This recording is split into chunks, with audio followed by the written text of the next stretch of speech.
My name is Elena Prescott. I've always been the kind of person who checks the return address before opening a box. Just a quiet habit, not paranoia. But the morning that plain brown package arrived on my birthday, I didn't even reach for it. My husband Graham got to the door first. He stared at it long and hard, then said just loud enough for me to hear, "Don't open it." I thought he was joking. The label looked normal until it didn't. No handwriting, no return name, just a printed tag and a P.O. box from somewhere we'd never lived. He didn't explain, just tapped one corner of the box with a single finger. "Look closer." So I did. And my stomach dropped before I even knew why. I didn't touch it again. Instead, I set the kettle on the stove quietly. Graham stood in the doorway watching me. 30 minutes later, there was a knock at the door. Not a neighbor, not Amazon, a uniform. And suddenly, everything that came before the silence, the strained phone calls, the way my mother said "sweetheart" like it tasted foreign in her mouth, made brutal, perfect sense. That box wasn't a gift. It was an ending. Or maybe a beginning. I'm not someone who makes a big deal out of birthdays. No decorations, no Instagram posts with champagne and hashtags. Most years, I forget it's even coming until Graham surprises me with a chocolate croissant and some bad joke about aging gracefully. That morning was just like that. The coffee was warm, the house was quiet, and for once my inbox wasn't yelling at me. Then the doorbell rang.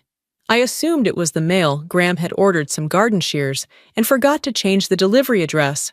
But when he walked back in, holding a cardboard box, something shifted in the room.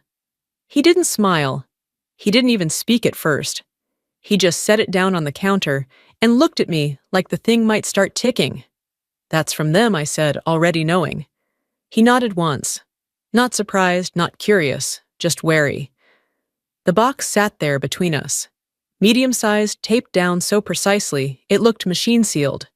No gift wrap, no tag. Just that cold little label. I stepped closer, almost on instinct, and that's when he said it. "Don't open it." I blinked at him, half laughing. "Why, you think it's cursed?" But he wasn't laughing. He pointed at the barcode, not touching it, just hovering his hand a few inches above. His voice dropped. "Look at the spacing, the font." That's when it clicked. It wasn't that I recognized the box itself. It was that I'd seen its twin, its entire family stacked in Delia's apartment the last time we'd been there. Same packaging, same supplier. She'd waved me off when I asked about them. Strict inventory system, she'd said, "Don't touch." And now one had landed on my kitchen counter. On my birthday. With my name on it. I didn't move. I didn't ask questions. Graham didn't push. He just turned off the burner under the kettle and stood beside me in silence, the way people do when something's already wrong, and saying it out loud would make it worse. The memory of that last lunch with Delia and my mother snapped into place like a trap springing shut. They'd wanted to use my name for a business license. Just temporary, they said, just paperwork. I said no, I didn't explain. I just said it plainly and once. After that, the calls slowed, then stopped. They didn't yell. They froze me out. And now here it was, a package I never asked for, tied up in silence, dressed like a gift. I didn't open it. I sat down instead, folded my hands on the kitchen table, and waited. Graham made tea. The box stayed on the counter untouched. But whatever was inside, whatever they sent, I already knew one thing for sure. It wasn't for me. It was for what they needed me to be. It started with a lunch invitation that felt more like a summons. My mother called out of nowhere one Thursday last spring.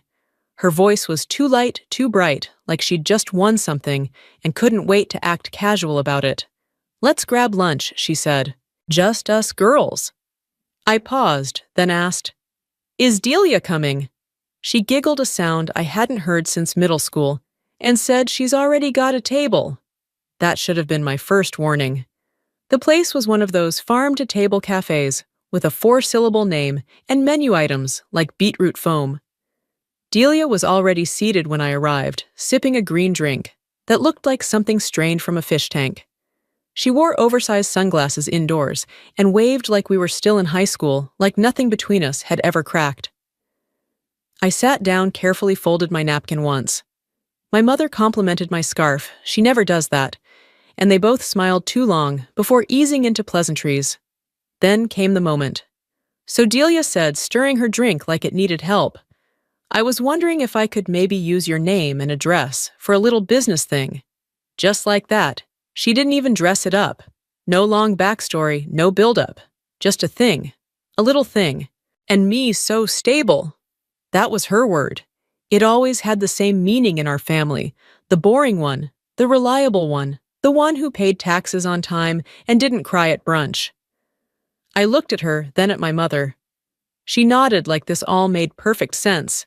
"It's just temporary," she said. "You're good with forms. She's just between apartments." I didn't yell. I didn't scold. I didn't ask why she couldn't use her own name. I just said no. That was the only moment of clarity in the entire meal. Delia's smile froze. "Oh, okay. Well, that's fine," she said too quickly. She glanced at my mother, who avoided eye contact by adjusting her napkin, as if it were about to burst into flames. The lunch ended early. I paid for my own salad. Neither of them offered.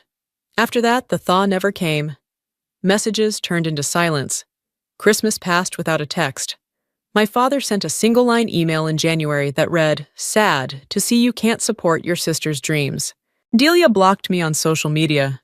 I wouldn't have known if a mutual friend hadn't sent me a screenshot. I told myself I didn't care. But some nights I'd stare at the screen hovering over their numbers, wondering if I should just call. Just once. Just to see if they noticed I was gone. But they hadn't. Not really. So when the box arrived on my birthday, when I saw that slick, calculated packaging, the kind Delia used to handle like sacred cargo, I knew it wasn't kindness. They weren't sending me a gift. They were sending me a role to play. And this time, they were counting on me to say yes without even looking inside. The box stayed where it was centered on the kitchen counter, like some kind of relic. I didn't move it, didn't touch it. Graham didn't ask again. He just made tea the way he always does, when I go quiet in that specific way, the way that means I'm not deciding I'm watching. We sat there in silence for a long time. Then I reached for my phone. I didn't call my mother. I didn't call Delia. I called the local non-emergency police line, the one they print on the city website, but no one actually expects you to use. I told the dispatcher a package had arrived from a sender I didn't recognize. I didn't use the word suspicious. I just said I think you might want to take a look. 30 minutes later, there was a knock at the door. 2 officers, calm, neutral, professional in the way only trained attachment can be. One held a clipboard. The other nodded at me like we were neighbors who'd never quite spoken. "Are you Elena Prescott?" I nodded. "We received a report about a package delivered to this address. Would you mind if we come in and take a look?" I stepped back without saying a word. Graham appeared at my side, hands in his pockets, not tense, but ready. The officers walked in, eyes scanning the room like they were reading the dust. One approached the box slowly, like it might blink. "Is this the one?" "Yes." "Have you opened it?" "No." "Do you know who sent it?" I hesitated, then said yes. But not really. They exchanged a look, small but practiced. One of them pulled on gloves. The other took photos. The blade of a box cutter slid out with a quiet click. They opened it carefully, slicing the tape with deliberate precision. Inside bubble wrap, fragile tags, several small figurines nestled in decorative packaging. An envelope, a certificate, a shipping slip. My name on all of it, no return sender, just me. One officer scanned a QR code on the base of a figurine. His brow furrowed.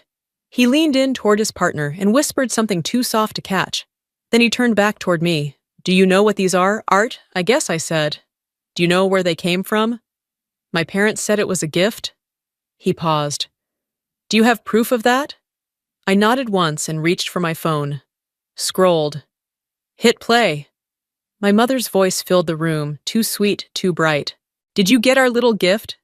We just wanted to show you how much we love you. You're our girl." That was all I needed. I hit stop. The officer exhaled slowly, nodding. "We're going to take this with us. You're not being charged at this time. But this shipment matches materials involved in an active investigation. I didn't ask what kind. I didn't need to. They resealed the box like it was evidence in a crime scene, which I suppose it was. When they left, Graham followed them out. I just sat there, hands wrapped around a lukewarm cup of tea. The box was gone, but the silence it left behind, that felt louder than anything. The next morning, I was halfway through a bowl of cereal when the phone rang again. Unknown number. I let it buzz twice before picking up. Elena Prescott, a man's voice asked. Yes, this is Detective Mark Finley, Financial Crimes Division. Do you have a moment? My spoon froze midair. For what? We need to confirm a few things regarding your name and its use in a case we're currently pursuing. I set the spoon down. Go ahead. Have you ever registered a business under your name involving art distribution, international supply chains, or resale platforms? I almost laughed. No. I once sold a bookshelf on Facebook Marketplace. That's the full extent of my commerce career.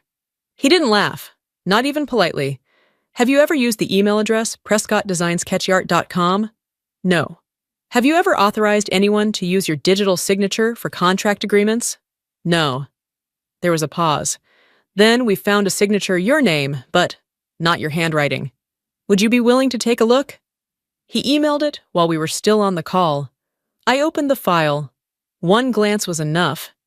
It looked like someone had glanced at my birthday card signature once and tried to trace it from memory. I told him that's not mine. We suspected as much. We've also found purchase orders and tax filings associated with a business that lists your old home address as the return center. The digital trail points to a device connected to Delia Prescott. My breath hitched. He continued, You've technically been listed as a silent partner in this business for over a year. Of course I had. I didn't ask what that meant for me. I already knew. If they hadn't opened the box at my house, if I'd opened it or even touched it, this story could have had a very different ending.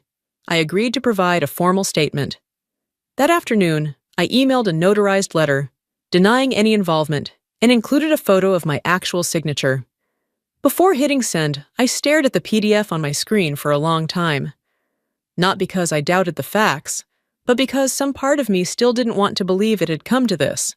I used to hand my mother my W-2s to review during tax season. I used to leave my passport in her filing cabinet for safekeeping. There was a time I thought love meant sharing everything. Documents, passwords, vulnerability. That was the last time I thought that. Past tense and final. Detective Finley thanked me for my cooperation. He didn't say what would happen next. Didn't mention charges or arrests, or even Delia's name again. He just said, "We'll be in touch," and hung up. And for the first time in weeks, the silence that followed didn't feel like punishment. It felt like space, like something had been carved out, something I could finally step away from. The call came 3 days later. No caller ID, but I didn't need one. I recognized the silence before her voice even landed. How could you? Not a question, not even anger, really. Just a line tossed like a rope she expected me to catch and tie around my own throat. I didn't say anything. You told the police it was Delia's. Her voice cracked not with sadness, but with betrayal that didn't belong to her. I told them who sent the package, I replied. You? You called me. You asked if it arrived. You said it was a gift. You know what this means for her. Yes, I said. A pause. Then something colder. You could have said it was a mistake. You could have kept your mouth shut. I stayed quiet. She's not built for this, my mother continued. She can't survive that kind of pressure. I didn't flinch. So you thought I could? Then I heard the slight rustle of a handoff. A second voice joined. My father, always the one who tried to sound reasonable. Like facts were tools he could arrange to make anything look tidy. We thought it would end with a seizure, he said. They'd take the items, close the file. No one else would be dragged in. But you sent it to my house, I said, under my name. He didn't respond. You used me. Because I don't have children. Because you thought if someone had to take the fall. You're stronger, Elena, he said. And that's when I understood. That was the reason. That was always the reason. You're stronger. You'll recover. You have no one else to protect. Just you. It wasn't even cruel in their minds. It was calculated mercy. I let the silence hang. Let them hear the breathing, on the other end, the refusal to fill the space. My mother broke first. "You've always been the cold one." I almost smiled. "No, I've just always known how to keep quiet when love started sounding like a transaction." Another beat of silence, then I ended the call. I didn't scream. I didn't throw the phone. I just set it down on the kitchen table and stared at it like it was another box sealed and rotting. Graham walked in carrying 2 mugs. He didn't ask. He didn't need to. He handed me mine, then sat across from me in silence. "They really thought I'd open it," I said finally, almost to myself. He nodded once. "They really did." And in that moment, I realized something that made the air turn sharp in my chest. They hadn't just tried to ruin me. They'd counted on me helping them do it. I didn't go to the hearing. There was no point in sitting on a bench behind Delia while she cried into a beige sweater, pretending to be the lost, misunderstood artist. I didn't need to hear my mother sigh theatrically or see my father adjust his collar like a man carrying a weight he forged himself. I didn't need any of that. Instead, I requested the transcript. Delia pled out, of course she did. Wire fraud, identity theft, business misrepresentation. 2 years probation, a mid-5-figure fine, and a ban on holding a business license until her mid-40s. No jail time, no cuffs. Just enough shame to stick to her like smoke. My parents weren't charged as aggressively. Aiding and abetting reads soft on paper, but their names still landed on the public record. Community service, financial penalties, required education in ethical business practices, which I'm sure my mother took as a personal insult. What they lost in court wasn't their future. It was the luxury of pretending. No more neighborhood potlucks where they bragged about both daughters doing so well. No more stories to clients about a family-run operation. Their version of us no longer existed in the public narrative. Now there was a file, a record, something official and unerasable, and somehow that mattered more than revenge ever could. A week later, they asked to meet. No Delia, this time just the 2 of them. They suggested a coffee shop 2 blocks from the courthouse. I said nothing for 2 days. Then I showed up 10 minutes late and ordered the most overpriced pastry on the menu, just to watch my mother's eye twitch. They were already seated side by side. My mother looked like she was calculating which facial expression might trigger my guilt reflex the fastest. My father was folding a napkin, probably rehearsing bullet points. I didn't sit right away. "We didn't know she used your name," my mother started. "You didn't ask either," I said. "She told us it was for shipping. She offered hands open like that made it better." I nodded. "Because fraud always begins with casual mailing." My father cleared his throat. "We thought it was temporary. She said you wouldn't mind. She also said I'd open the package," I reminded them. "And she was almost right." My mother looked away. "We didn't think it would go this far," she whispered. "You mean you didn't think you'd get caught?" They both stiffened. Then my mother said the thing she always kept for last, like a bullet in a hidden pocket. "You've always been stronger, Elena. You don't have kids. No one depends on you." I stared at her. And there it was, the logic they'd whispered to each other in the dark, that my life was less encumbered, more disposable. "You offered me up," I said quietly, "because you thought I'd survive it." "No," my father murmured. "Yes," I said. "That's exactly what you meant." I stood leaving half a coffee behind. "I hope you enjoy your community service," I said. "Maybe you'll finally learn what real work looks like." That night, I deleted everything. Their numbers, their emails, the emergency contacts still listing them as next of kin. Old backups, shared albums, even calendar reminders for birthdays I no longer celebrated. Not out of spite, just necessity. They don't get access anymore. Not to my time, not to my silence. And not to the version of me they built the stable daughter, the fallback plan, the one who could take the fall because she had less to lose. The next morning, Graham handed me coffee without a word. We sat at the kitchen table, sunlight catching the edges of the counter where the box had been. It wasn't there anymore, but its outline remained. Not physically, emotionally. Like a bruise I'd stopped pressing, but could still feel. I hadn't told anyone what they did. Not my coworkers, not even Graham's sister, who always suspected things about my family, but never asked directly. I didn't need to explain it. I just needed to be done. Weeks passed. No calls, no messages, no apology. Until one envelope arrived in the mail, no return address, just my name written in my mother's handwriting. Inside was an old photo of me and Delia as kids. Halloween. She was crying. I was holding her hand. On the back, "You've always protected her." That was it. No context, no signature. Just a memory repackaged as guilt. I didn't cry. I didn't rage. I placed the photo in the bottom drawer of my desk, not to keep it. Just to remind myself that history doesn't excuse harm. Protecting someone doesn't mean letting them hurt you. They thought I'd open the box. They counted on it, that I'd still want to be the good daughter, the dependable one, the one who said yes without reading the fine print. But that version of me is gone. Now I sleep. Not always peacefully, but without checking the front door twice. I make dinner without glancing at my phone. I don't wait for their voices anymore. I don't hate them. But I won't forgive them either. Because forgiveness implies they misunderstood. They didn't. They knew exactly what they were doing, and I know exactly who I am now.